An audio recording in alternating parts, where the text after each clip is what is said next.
తీస్తే సినిమా అయ్యే కథ ఇది. చివరి వరకు చూడండి.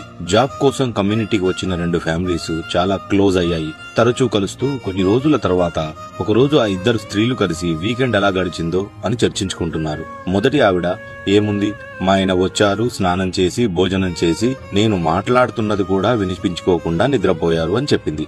ఇంకొక ఆవిడ, మేము మాత్రం సరదాగా బయటికి వెళ్లాము, షాపింగ్ చేశాము, అలా వాకింగ్ చేస్తూ ఇంటికి వచ్చి క్యాండిల్ లైట్ డిన్నర్ చేసి హ్యాపీగా పడుకున్నాము అని చెప్పింది. ఇది విన్న మొదటి ఆవిడ తన భర్త ఎంత మూర్ఖుడు, ఆమె భర్త ఎంత మంచివాడు అని అనుకుంది. ఇప్పుడు ఇదే కథ ఇంకో కోణంలో విందాం. ఆఫీస్ లో అదే ఇద్దరు ఫ్రెండ్స్ లంచ్ లో కూర్చొని వీకెండ్ ఎలా గడిచింది మామా అని అడిగితే మొదటి ఆవిడ భర్త ఇంటికి వెళ్లగానే అలసిపోయానని గమనించి మా ఆవిడ నవ్వుతూ ఎదురొచ్చి వేడి నీళ్లు స్నానానికి పెట్టి ఎంతో రుచికరమైన భోజనం తిన్నాక తన ముచ్చట్లు వింటూ అలా నిద్ర పట్టేసింది మామా అని అంటాడు.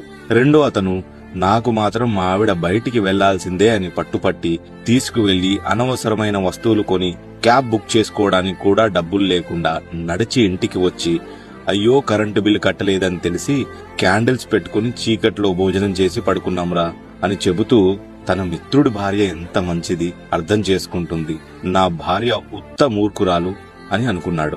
ఒకే కథ, రెండు భిన్న కోణాలు, రెండు భిన్నమైన వ్యక్తిత్వాలు. కొన్నిసార్లు మనం చెవులతో విన్నది, కంటితో చూసింది కూడా నిజం కాదు.